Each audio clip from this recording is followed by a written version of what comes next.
Hey y'all, welcome back to North American Welding and Fabrication. I'm John McDuffie and I'm back down here in Lacey Spring, Alabama, working on another Caterpillar 745 articulating dump truck. It's got, you can't see them good. Let me see if I can turn some light on. Down in each one of them holes is a broken bolt. And that one's been broke for a while, that in there. So these might be quite a bit of fun to extract, but I got to get these broke bolts out so that that chain that goes all the way up there can get bolted back in place right here. So here we go.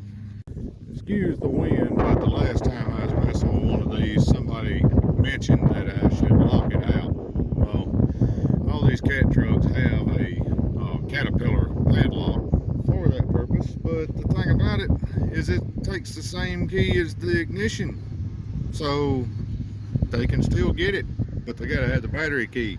I got that too. I hope you can hear me because of all this wind, but what I'm doing here is a old trick that an old fart that I know taught me. He's one of them been welding for a long time. He actually taught me this trick on getting damaged lug nuts off cars without damaging the wheels.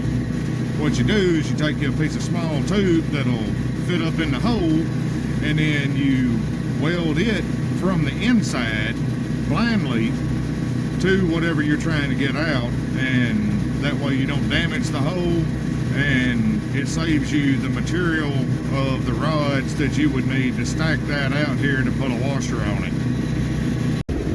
She was a little on the stubborn side, but there she is. I win, and no damage to the bolt hole. So now I just got two more like that on this truck, and one more like that on that truck, but it's on the other side, and then I'll be done with these and I can move on to the next project.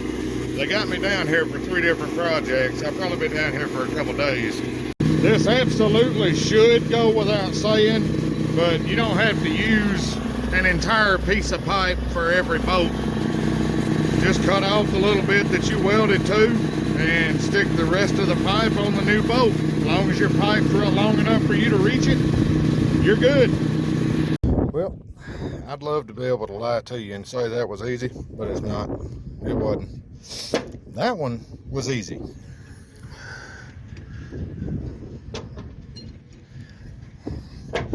That one, not so bad. That one took some ingenuity and a couple more tries, but it still come out. I ended up welding a nut to the piece of tubing because my vice grips kept slipping on it. Nut didn't slip, and I couldn't see it worth a flip, so that's the best weld I got on the nut. But there you go. Well, aggravating broke bolt number 4 is now out. And the mechanic that works on all this stuff all the time is going to bring some new bolts, and he can take over whatever they want to call this. Alright, now I got a Komatsu 490 calling my name that's got a broke tooth on the bucket, so I get to go track that machine down and do that. Well, it's still windy, but victim number 2 decided to come over here, and I get to play excavator dentist. Obviously that shank has failed miserably, so this here bucket is a little on the snaggletooth side. And if I had as much money as the United States military does, I could blow stuff up all day too. Give it a break, fellas. Y'all ain't figured out the science of a bomb yet. You need to give up. Well, I got what was left of the old shank off of there, and you probably can't see it in the video, but I seen it when I was cutting, which is part of the reason why I didn't magnaflux anything. You don't need magnaflux when you're using heat and you know what to look for.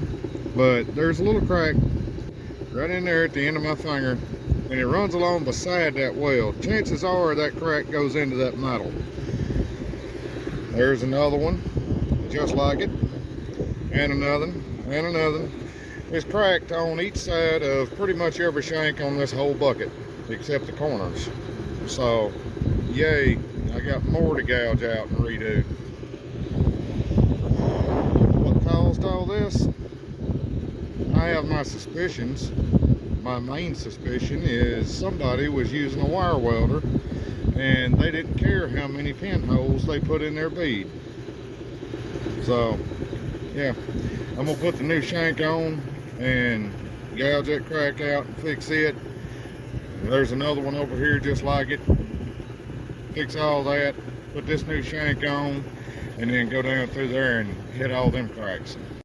Well, I did that gouging on the back side and got that crack all the way chased out. And I come up here to the top side and there was still some more pinholes in what was left of the old weld right up in that area. I started chasing the pinholes out and I found another crack. It goes all the way down through here, but I chased it all the way out too. Taking me a little bit of a breather, just happened to look here at this corner shank, and looky there. This thing is getting to be to where it's got just about as much crack as Hunter Biden has always had. I'm gonna be here a while. All right, now got the cracks that I V'd out, welded up.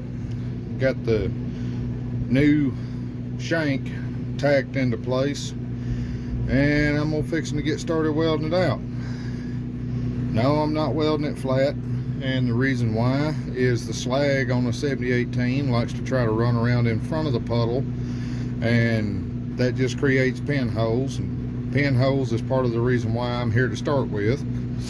I'm also not welding it flat because I like to weld vertical. No, I will not be pulling this thing downhill.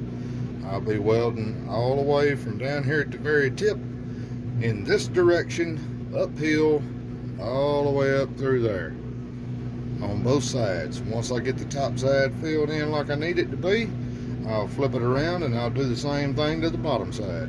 All right, it is the morning of day 2, and I've got that shank welded all the way out yesterday, and I ran out of gas and welding rods, so I had to come back this morning, and I've gouged all the cracks that I was able to find in between the rest of the shanks.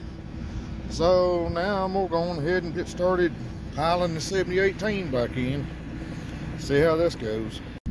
Well, there's all them. I ain't exactly thrilled about it, but the fellow that owns this thing wants it right now. So he's gonna have to get it like it is, except I'm gonna put the new teeth on it right quick. He's gonna run it, and I'm gonna mess with that dozer, and hopefully he won't finish completely destroying this bucket before I get done with the dozer. Well, this one is a John Deere 700J wannabe bulldozer. I say wannabe because the only company that actually makes bulldozers is a company called Caterpillar. If you don't like that, oh well. Anyways, they have obviously run this thing entirely too long on one cutting edge, and it don't exist anymore. So it started peeling the blade apart. I get to fix that. Yippee. Y'all didn't really think I was gonna climb around up under that blade without something holding it up, did you? Now, this may not be as ideal as a jack stand or a sawhorse or something sure enough structure to go between the ground and that, but that cylinder is what lifts this.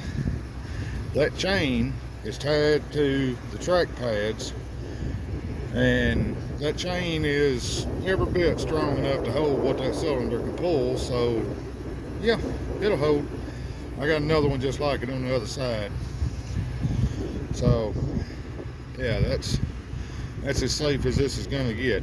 For this to fall, it's got to break both chains and or break the bolts loose on the track plates or pull the machine forward.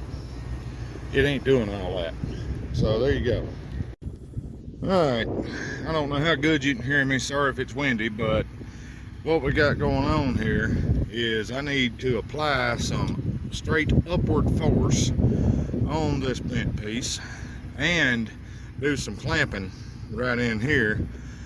So I bolted the old cutting edge back to it, and in a few strategic places. No, it's not all the way bolted on. No, it don't matter.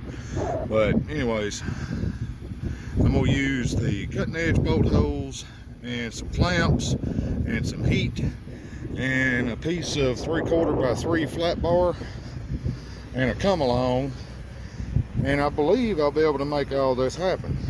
I'm gonna blow me a hole in the end of this where I can put my hook for my come along, and I'm not going to cut any length of it off because I want the leverage, but right along in there, all the way about 3 or 4 inches, I'm going to line the end of it up flush with the end of that pretty much, and that's where it's going to go. And I'm just going to pull on it while I apply some heat right in here and see what happens. Once I get it bent all the way back up in place where it ought to be, I'll go down through there and mash it down exactly perfect in each little spot by each little bolt hole, gouge it out, weld it up, and probably do some build up because it's about to eat through a couple bolt holes. I know I should be putting all new parts on, but this customer does not want all new parts on right now. He wants this Dozer back together where he can run it, and he don't run this one all that much, so he don't see the point spending the money. I don't blame him. It's his money. I'm doing what he wants me to do. Well, that little plan worked out like a charm. Yeah, that's touching now like it should be. So now I just do some heating and beating and clamping, and yeah, there we go. Well, as you can see, that little plan worked out quite beautifully. I got a little bit more massaging to do, but that ain't no big deal. I'm gonna get me a gouge in here and go on ahead and get some weld on this thing where it'll stay, and then I can move. Oh yeah, if you ain't got one of them big F clamps, you need to get one. If you can get me to make you one. Yeah, anyways, there you go. All right, now I've taken, let me turn the light on, maybe you'll be able to see a little bit better. I have taken the arc gouger down through there, gouged me a crack, and I've just throwed some 70-18 in it right quick, just sling a little pass. I'm gonna end up building it up a good bit more, but I got it pulled back down. I've still got a little trouble spot right there, but I believe I can take care of that with a torch and some more hammering. But yeah, I got all this pretty much pulled back to where it needs to be. So Monday, because this is Friday and I'm not working tomorrow, I'll either be back playing with this or I'll be finishing that. It just depends on which one this fella decides to leave sitting here long enough for me to go to work on it. So here you go. All right, I'm still fighting the wind back out here on this Dozer, or Dozer type object, and I got the mow board, or bottom of the blade, whatever you want to call it. I got that welded back together. Still fighting the wind, and right here, I don't know if you can remember, but it had 1 hole, 2 hole, 3 hole, and they were all blowed out. So I had to fill all them back in, and now I'm having to build back up and build outward to where they can hold the bolt again. And I'll re-drill them with a magnetic drill whenever I get done filling it all back up where I believe it'll hold the bolt again. So that's the progress. I ain't been able to video anything up until now, on account of there's been so much extra background noise and so much wind, and I'm pretty sure I'm not even getting any decent audio right now because of the wind. So here we go. Well, that's all built back up. I got the holes center punched, but it's still entirely too hot to be sending my what you call them, hollow drill bits, annular cutters, that's the word. It's too hot to be sending them down through there. So while that's cooling off, I got some build up to do just like that on the other end. I'll do that, and hopefully by the time I'm done building the other end up, this end will be cooled down so I can drill the holes, and then maybe the other end will be cooled down where I can drill them holes. Here we go. Alright, I owe y'all a little apology. I didn't remember to record the rest of all of that, so that's kind of the end of it. But to prevent that from happening in the future, I got a new toy. That little dude right there. Now my idea with this is I'm going to try to slip it on the headband of my welding hood and fix it up in such a way to where y'all can see what I'm welding and how I'm whipping the rod and all that good stuff. So thanks for watching. I'm sorry, I'll do better.